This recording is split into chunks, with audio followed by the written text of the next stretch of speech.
Good evening, everybody. Got kind of an important video. I like that my Lilith videos are getting traction. This is going to be another Lilith video, so if you don't want to hear about the goddess Lilith, you can go away now, because Lilith is awesome. So, I've noticed getting on YouTube some recommendations. A lot of people are starting to make some videos about Lilith. People other than, those of us that are Lilithan witches. This is mainly due to the success of the video game Diablo 4, which I haven't played video games in over a decade, but I did check out the cutscenes, and while it's, not a direct comparison to Lilith's story, I will say that the mannerisms are very Lilith, and the voice actor does a pretty good job. Like the way the character acts, the character, I would say, in my opinion, based on my interactions with Lilith, does act the way Lilith would act and has similar goals. They certainly do have that protective mother aspect of her down, and her attitude of, the hell with authority, the hell with the status quo. I'm going to do what I think is right, and if I gotta wage war, I gotta wage war. But, there seems to be this phenomenon now with videos coming out, because people are curious about who's Lilith. It's as if her story's been suppressed. And the newest thing, particularly among Protestant Christians, is, well, Lilith isn't real. But then a lot of these same YouTubers will have videos talking about spiritual spouses. In other words, succubi. But they're real, and you gotta watch out for them. Funny, because Lilith is the mother of succubi. They descend from her, which is definitely the case. I don't have that wrong. I interact with two of them every day. We're very close. They are the daughters of Lilith. They've told me more than once. It always is interesting to me how this dynamic works with, these Christians that are self-proclaimed experts in witchcraft and what witches believe, but have they ever even talked to an actual witch? Have they been around for any rituals? Or no, they just go by, well, this is what the Bible says. But, and you can say I'm being too harsh, that is their holy book, and I'm not being too harsh. I'm getting to my point now. Not what the Bible says, what the King James Version says. Well, that's not an original text. The King James Version, they act as that's like the one handed down by God. No, whether you believe in the Bible or not, if you do, if you're going to be a Bible, take it literally, then you should know what the original texts say. Because things get lost in translation of any work, especially when you're dealing with dead languages, and especially things that, are thousands of years old. Things get lost in translation. Things get suppressed. Happens even in modern books. Things get suppressed. And wouldn't you know, would you think someone like Lilith would be something the Catholic Church, who's very patriarchal, in fact, Christianity is the patriarch if you really think about it, or any of the Abrahamic faiths, kind of they wouldn't want, common knowledge to be someone like Lilith. Now, it is argued that Lilith is being spoken of in the first book of Genesis, where they talk about, God making man and woman from clay at the same time. But then in the next book, it's like, oh, wait, who's this girl from the rib? It's like, must have been two, right?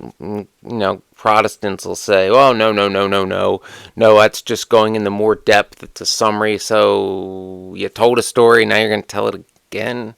But then who was getting made from the clay? No, Lilith. Because, if Lilith was made from the clay at the same time as Adam and equally, that kind of hurts their whole, right of dominance, let's say. Because if Lilith was rebellious, and that means feminism is as old as, well, time. Or humanity, anyway. So the newest thing is, with them is Lilith isn't real. But does the Bible in English, at least in most translations, again, you want to say the Bible says this, that's fine, but the I don't care what the King James version says. There's nothing special about that version. It's literally an English King's version. There's, whether you believe in Christianity or not, it encompasses the world. You have to look. So many people, especially in America, don't care about anything that's not in America or at best outside of the Anglosphere. It's like, I'm no Christian, but I know none of those books were originally written in English. Those are all translations, which then had to be translated from Middle English to Shakespearean English, modern English. A lot of translations going on. But regardless, in its original text, and this is not debatable, does the Bible mention Lilith? In fact, it does. Yeah. Isaiah chapter 34, verse 14, and it varies from translation to translation, but it mentions, a demon of the night to be aware of, and it references Lilith by name.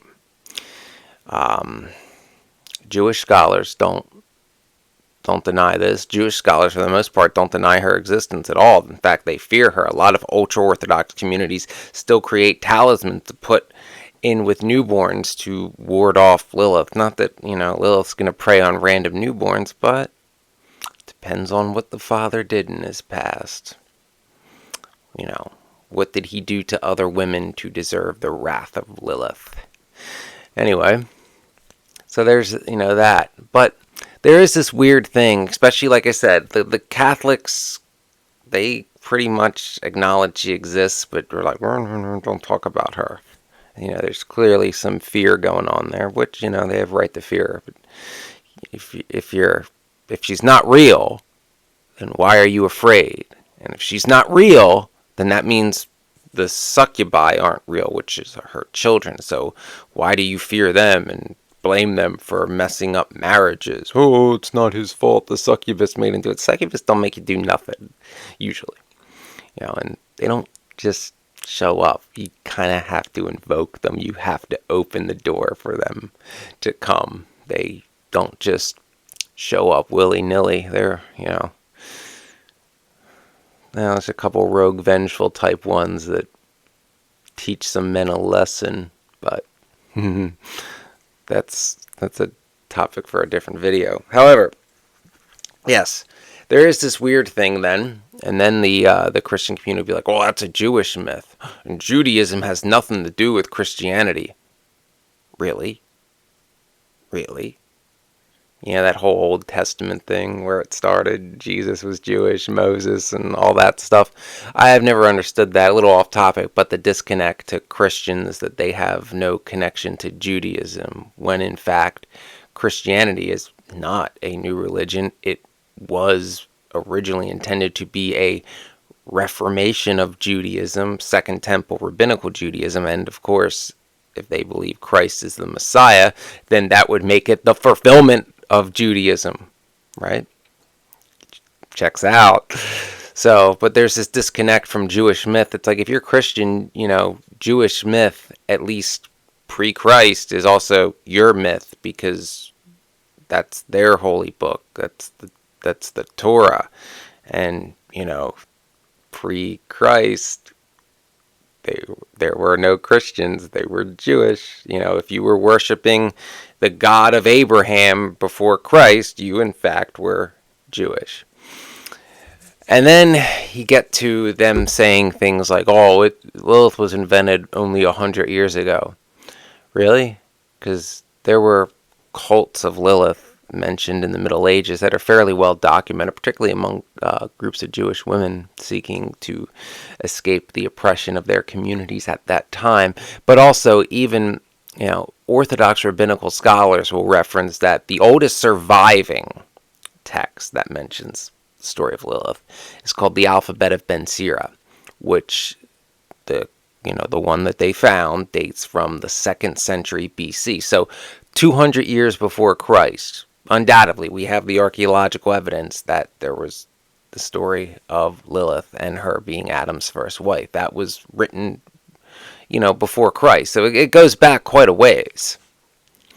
And, of course, you get to, like I said, the argument of, well, the King James Version, this King James Version, that. There's a lot of Gnostic books that didn't make it in the Bible. And who's to say that those weren't true? Because, it's not like from day one, this is the books that count. No, a bunch of guys in the 3rd century at the Council of Nicaea, or was it Trent? It was one or the other, decided which books are in and which books are out. And as I said earlier, especially with ancient texts, things get omitted. You never heard of history being written by the victors or history being changed to fit an agenda. Perhaps there was a little more in depth to those original texts in, the oldest surviving copies of Genesis. In fact, you don't even know when the book of Genesis was written, to be honest. Nobody does. What was omitted? Maybe there was more. Maybe, whoever found the oldest copy, it was too degraded at parts. But nonetheless, somehow Lilith is both not real and feared at the same time. Yes, my queen is the most slandered woman in history, and, characters based on her tend to get vilified too. Look at Maleficent, look at Daenerys Targaryen. Yeah, they're all badass and you cheer for them, and then no, bad. But that seems to be the gist of it now. And I will tell you the reason behind this. The big push of Lilith not real is because people are learning who they are, particularly women, and it speaks to them. The story makes sense. They find empowerment in Lilith, and they seek her out. And the good old boys club doesn't want that, because the more people who turn to Lilith, the more power Lilith gets, and thus their right of dominance and right to rule, and, basically the oppressive good old boys club that they rely on to retain power, because they can't do it based on their own charisma, intelligence, skill, merit. They have to have a divine right to do it. So, shut up and fall in line because I'm me and I say so. Typical good old boy shit. They don't want people, getting to know Lilith. But if you notice in all these videos where they say she's not real, their fear is quite obvious. So, she's not real. What's the harm in people trying to reach out to her? You can't reach out to something that's not real. She's very real. Lilith is many things. She can be difficult to get her attention. But if you successfully invoke Lilith and she shows up, you'll know. Of the many things Lilith is, she is not subtle by any means. But yeah, be aware of that. It seems to be a pretty big push now with the way the world is and the way the culture's changing. I think some of these people who would like to turn the clock back 500 years know the force behind some of these changes, know that she's growing stronger and her followers are growing and that their time is up. After all, what is divine can never be wholly suppressed.